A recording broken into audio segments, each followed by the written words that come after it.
Debt is the weapon used to conquer and enslave societies, and interest is its prime ammunition. And as the majority walks around oblivious to this reality, the banks, in collusion with governments and corporations, continue to perfect and expand their tactics of economic warfare, spawning new bases, such as the World Bank and International Monetary Fund, while also inventing a new type of soldier, the birth of the economic hitman.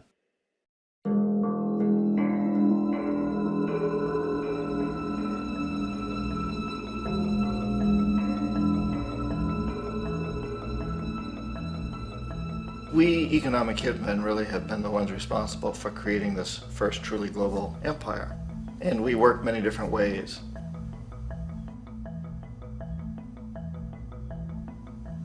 But perhaps the most common is that we will identify a country that has resources our corporations covet, like oil, and then arrange a huge loan to that country from the World Bank or one of its sister organizations.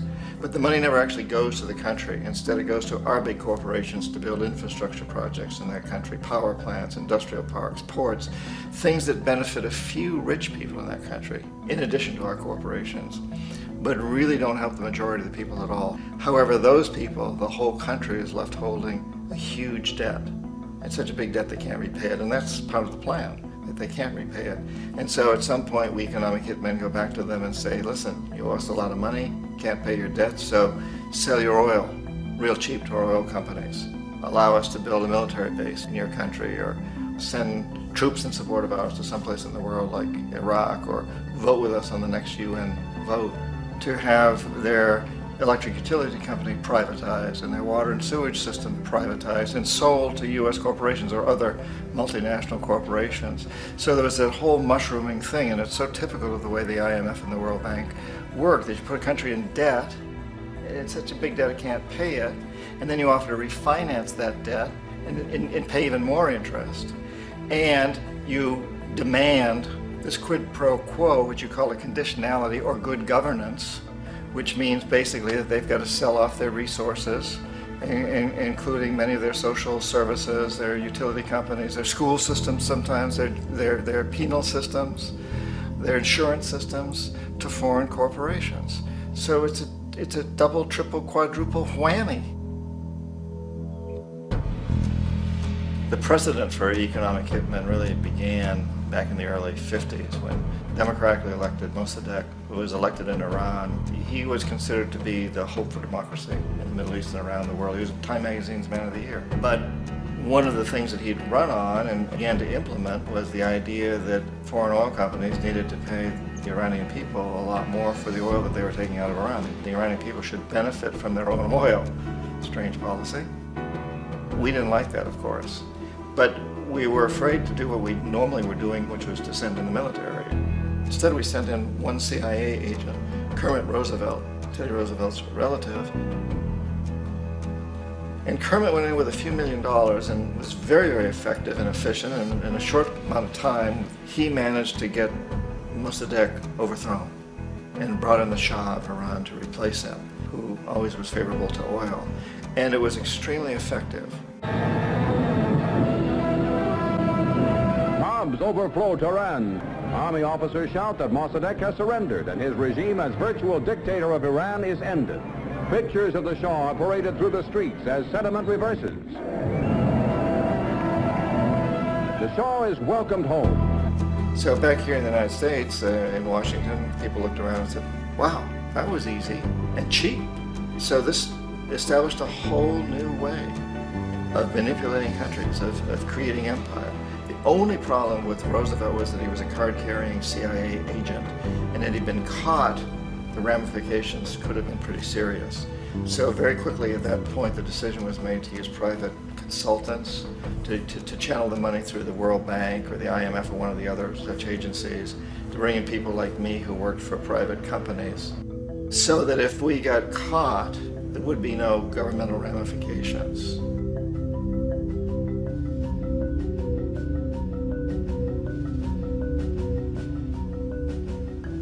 When Arbenz became president of Guatemala, the country was very much under the thumbs of United Fruit Company, the big international corporations. And Arbenz ran on this ticket that says, you know, we want to get the land back to the people. And once he took power, he was implementing policies that would do exactly that, give the land rights back to the people. United Fruit didn't like that very much.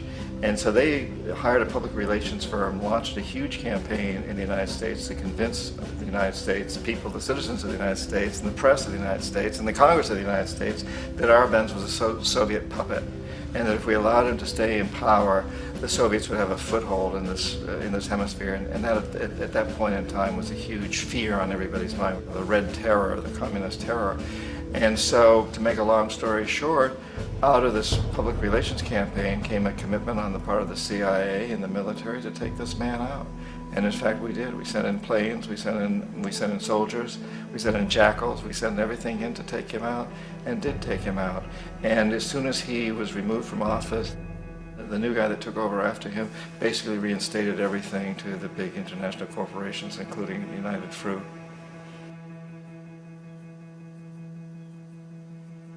Ecuador for many, many years had been ruled by pro-US dictators, often relatively brutal.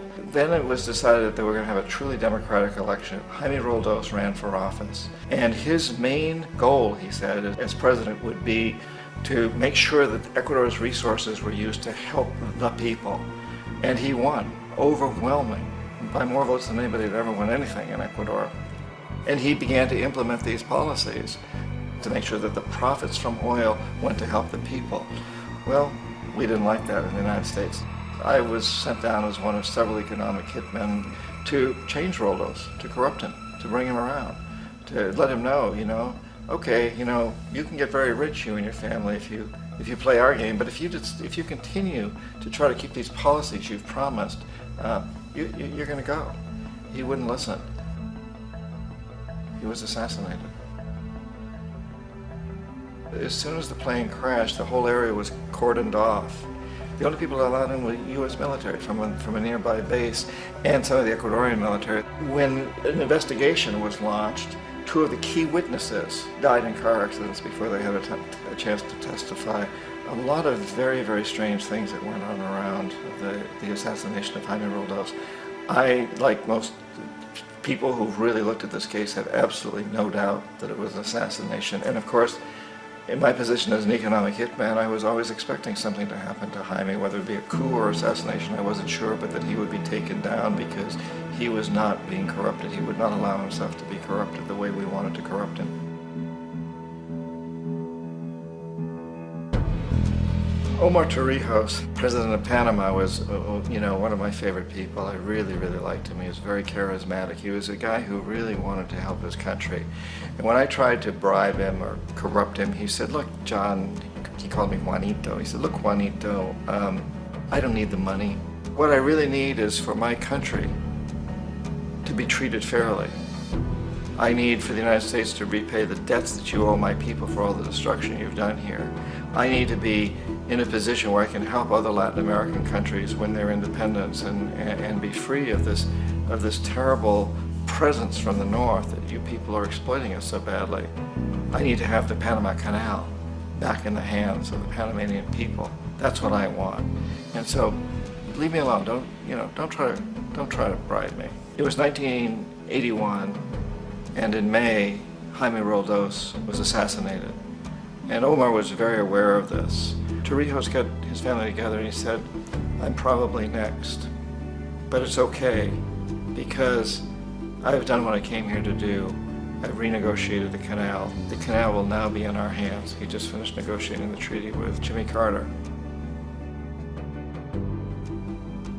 In June of that same year, just a couple of months later, he also went down in an airplane crash, which there's no question was executed by CIA-sponsored jackals. Tremendous amount of evidence that one of Torrijos' security guards handed him at the last moment as he was getting on the plane a tape recorder, a small tape recorder that contained a bomb.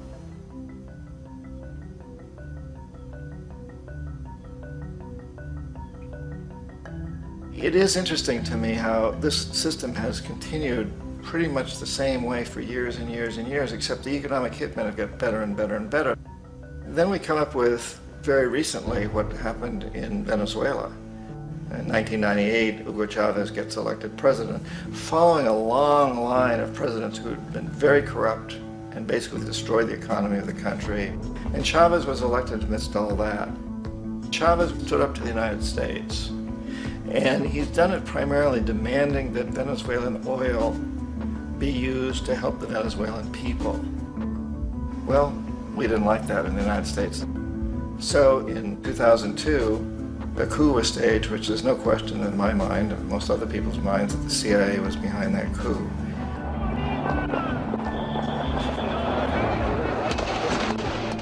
The way that that coup was fomented was very reflective of what Kermit Roosevelt had done in Iran, of paying people to go out into the streets to riot, to protest, to say this Chavez is very unpopular.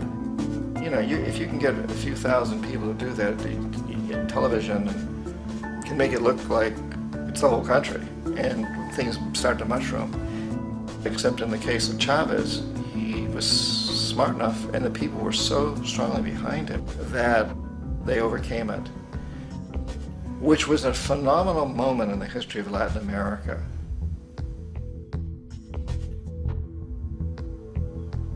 Iraq actually is a perfect example of the way the whole system works. So we economic hitmen are the first line of defense. We go in and we try to corrupt governments and get them to accept these huge loans, which we then use as leverage to basically own them.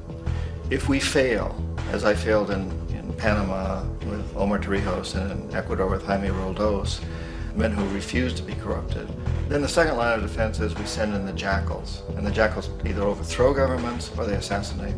And once that happens, when a new government comes in, boy, it's going to toe the line, because the new president knows what will happen if he doesn't. In the case of Iraq, both of those things failed. Economic hitmen were not able to get through to Saddam Hussein. We tried very hard. We tried to get him to accept a deal very similar to what the House of Saud had accepted in Saudi Arabia, but he wouldn't accept it. And so the jackals went in to take him out. They couldn't do it. His security was very good.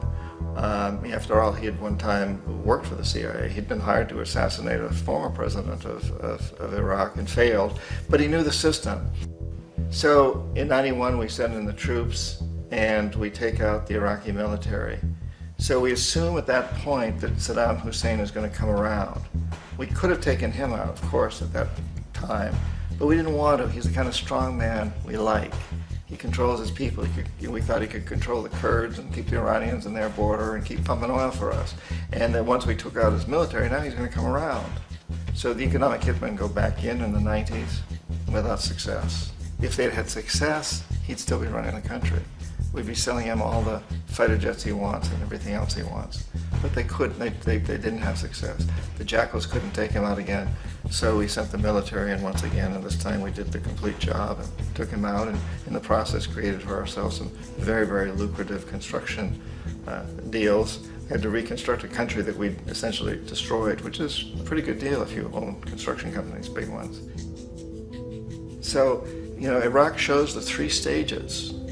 The economic hitmen failed there, the jackals failed there, and as a final measure, the military goes in. And in that way, we've really created an empire, but we've done it very, very subtly. It's clandestine. All the empires of the past were built on the military, and everybody knew they were building them. So the British knew they were building them, the French, the Germans, the Romans, the Greeks.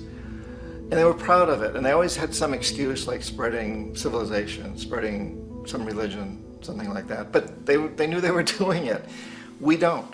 The majority of the people in the United States have no idea that we're living off the benefits of a clandestine empire, that today there's more slavery in the world than ever before. And then you have to ask yourself, well, if it's an empire, then who's the emperor? Obviously, our presidents of the United States are not emperors. An emperor is someone who's not elected, doesn't serve a limited term, and doesn't report to anyone, essentially. So you can't classify our presidents that way. But we do have what I consider to be the equivalent of the emperor, and it's what I call the corporatocracy. The corporatocracy is this group of individuals, who run our biggest corporations, and they really act as the emperor of this empire. They control our media, either through direct ownership or advertising. They control most of our politicians because they finance their campaigns, either through their corporations or through personal contributions that come out of the corporations. They're not elected, they don't serve a limited term, they don't report to anybody. And at the very top of the corporatocracy, you really can't tell whether a person's working for a private corporation or the government because they're always moving back and forth. So, you know, you've got a guy who one moment is the president of a big construction company like Halliburton, and the next moment he's vice president of the United States, or the president who is in the oil business. And this is true whether you've got Democrats or Republicans in the office. You have them moving back and forth through the revolving door. And in a way, our government is invisible a lot of the time, and its policies are carried out by our corporations on one level or another. And then again, the policies of the government are basically forged by the corporatocracy and then presented to the government. They become government policy. So it's an incredibly cozy relationship. This isn't a conspiracy theory type of thing. These people don't have to get together and plot to do things. They all basically work under one primary assumption, and that is that they must maximize profits regardless of the social and environmental costs.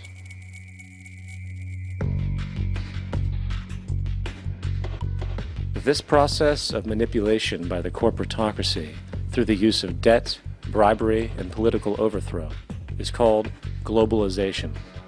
Just as the Federal Reserve keeps the American public in a position of indentured servitude through perpetual debt, inflation, and interest, the World Bank and IMF serve this role on a global scale.